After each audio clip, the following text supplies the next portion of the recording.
Hello, I'm Scott Hammond from INSEAD Communications, and I'm here today with Professor Soumitra Dutta, Professor of Information Technology at INSEAD, and also our Dean of External Relations. You have just published a study which has attracted quite a bit of attention in the business press on the idea of how you assess true value of software assets. Could you tell us, to start off with, what made you aware that there was a need to look at this area, that there was maybe some misconceptions and things that had been overlooked?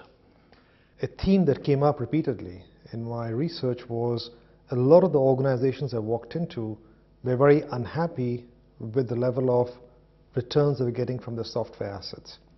And there was some contradiction out here, because on one hand, the amount of investments they're making into the software area was increasing year upon year. The total amount of software was increasing in organizations. At the same time, I sensed a great deal of frustration in the basic question, are we as an organization getting the right return back from this investment in software? The reasons for the problem are manifold. Part of it is lack of education and lack of appropriate tools and techniques in this area. Also, partly, there is a problem in identifying the boundaries of software. Today's software, if you take, for example, a software for customer relationship management, it touches upon the entire organization, typically on a global basis, across multiple product lines. So even the boundaries as organizations of the software impacts are very fuzzy and difficult to define precisely. In many cases, the impact even crosses organizational boundaries and goes into the entire value system at large. Now, today what we find is, as a result of these complexities of the nature of software and the lack of appropriate tools and methodologies, many organizations have taken a very simplistic, cost-dominated view to managing software. So the essential question is, okay, how much money did we spend on software last year? And let's try and spend the same amount or some delta X plus or minus compared to last year's this year. There is very little discussion and a proper management of not the cost side, which is important, but much more important is the value side. To ask the question, how much value did we generate from this investment in software, and how can we in fact increase the value from software investments? You obviously, because of your long background in research in this subject, realized that there was potentially a problem of assessing these assets. But when you actually came to do the study, how did you organize it and what was your methodology? Well, we did a number of different things. So the first thing we did was we tried to do a survey of CEOs, CIOs, and CFOs across different sectors, across different countries, to try to get a sense in terms of how important and how widespread is the issue. And the results came back, not quite surprising in one way, but at the same time surprising, that a large majority of our respondents said that they did not really feel they were doing a great job in terms of assessing the business value of software. In fact, only 10% of our respondents, pool of around 250 C-level executives, felt they were doing an excellent job in communicating the value of software to the board. And a large proportion of them, in fact more than 50% of them, did not even know how much software they had in the organization. So imagine how you can assess the value of software if you don't actually understand even what you have. The next thing we did was we looked at what kind of approaches are used today in a variety of organizations across sectors in understanding and assessing the value of the software. We did a proper inventory of methods, looked at the pros and cons, what works and what does not work. Then we looked at other similar disciplines where they try to assess the business value of intangible assets, like, for example, intellectual property, like, for example, brands. How does an organization today value brands? We tried to understand what kind of approaches do companies take over there, and we tried to ask the question, can you transfer some of those learnings to the world of software? And of course, you could transfer some ideas, and some other ideas you could not transfer as easily. And then the real research focused on trying to ask the question, how can we take all these ideas together and come up with an interesting way to value software assets in organizations? And what sort of tools could you use to measure that value, given, as you say, that it touches so many different areas of the life of the company? It's a very good question, and we in fact struggle with different approaches to answering this question. But let me illustrate the core challenge out here. If you take a simple piece of software, let's say like email, all of us use email in various settings in organizations, and at some level, if you use email successfully in a company, you can probably send messages cheaper, faster, and with higher quality. And those are the traditional, what has been termed as the automate benefits of email. And those kind of benefits you can actually measure. You can actually measure, for example, you send X number of messages and you save on postage, Y dollars or euros, and you can have some kind of a quantification. But if you take the same software package like email, with the same software being deployed effectively across the organization, you can potentially decrease decision cycles in the organization. You can potentially increase the responsiveness of the organization to customer queries. You can probably increase the amount of collaboration across the organization, different silos. And you can also help make the entire organization more nimble and more responsive and more innovative. Now, these kind of benefits are very important benefits, but to get to these benefits, you need to drive management leadership to get different parts of the company to communicate. You need to be able to focus on the right culture. Why should, for example, the sales department talk to the manufacturing department? Why should you, for example, listen and respond to every customer query as quickly as required? So there's a whole issue of customer responsiveness culture. There's a whole issue in terms of management leadership.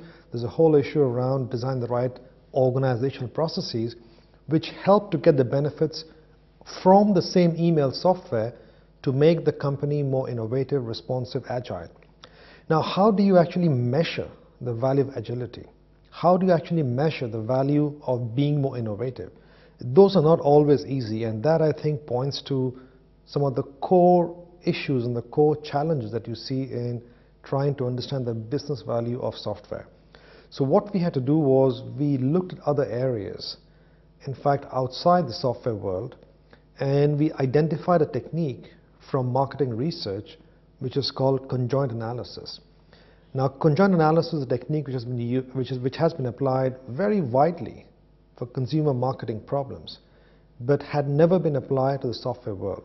So we came to the realization that this can provide a very good avenue for understanding and addressing the issue of business value of software. Did you notice in looking at the different companies that you studied a difference according to industry sector, according to what sort of company it was?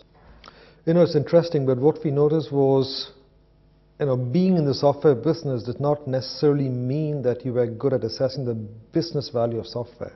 Now, clearly, yes, if your product line is a software package, you can understand the value, or you can measure the sales and success of the software on the commercial market and take that as a proxy for the business value.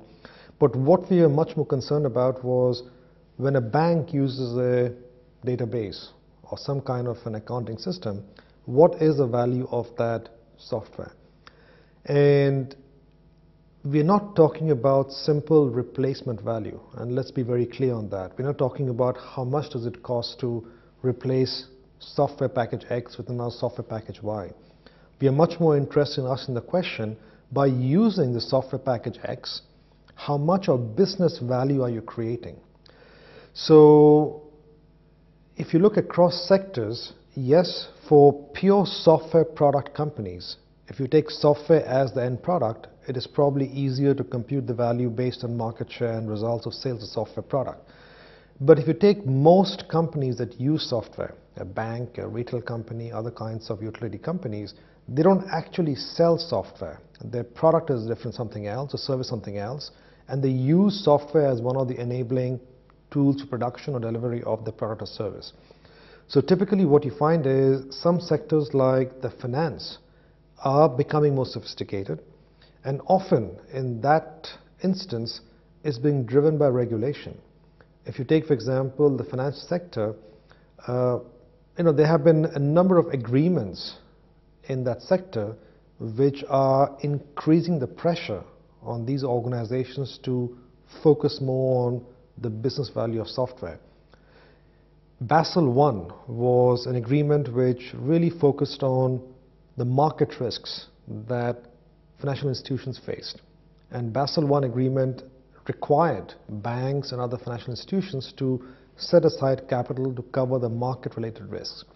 Now, more recently, Basel II has been adopted, and Basel II is really focused on trying to identify and keep capital allocated to cover operational risks. Operational risk in a banking system or financial institution is very intimately tied to software systems.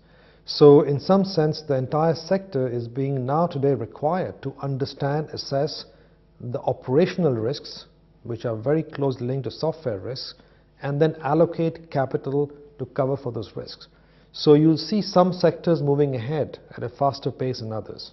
If you are responsible for looking at these problems in a particular company, how concretely could you go about it? Your study brings up some general problems about assigning a correct value to your software assets, but when you get down into the specifics of it, you say, okay, I recognize the problem, my company has that problem, what do I do? What an organization needs to do is have, first of all, a shift in mindset. And if you manage something from a cost-dominated mindset, your general approach will be to minimize costs, minimize investments.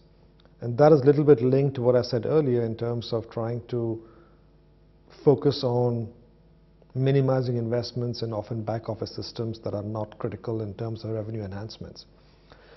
Now, what is important to realize that as an organization, we not only need to, of course, keep costs under control, but you also need to focus on value. And value is generated not just only by more top line, but also by managing the risks in the system in a much more effective fashion. So today what you need to do is you need to understand which of your software systems are critical for your business value generation, either in generating new revenues or in protecting your current revenues. And then to be able to decide and make the right choices of limited resources in the right systems. So it's really a question of being aware. And once you're aware of the implications, then hopefully management will make the right decisions. Soumitra, thank you for sharing some of these ideas with us. If you want to learn more about Soumitra Dutta's study on assessing value in software assets, you can look at the accompanying articles in this month's issue of Knowledge. I'm Scott Hammond from INSEAD Communications. Thanks for joining us.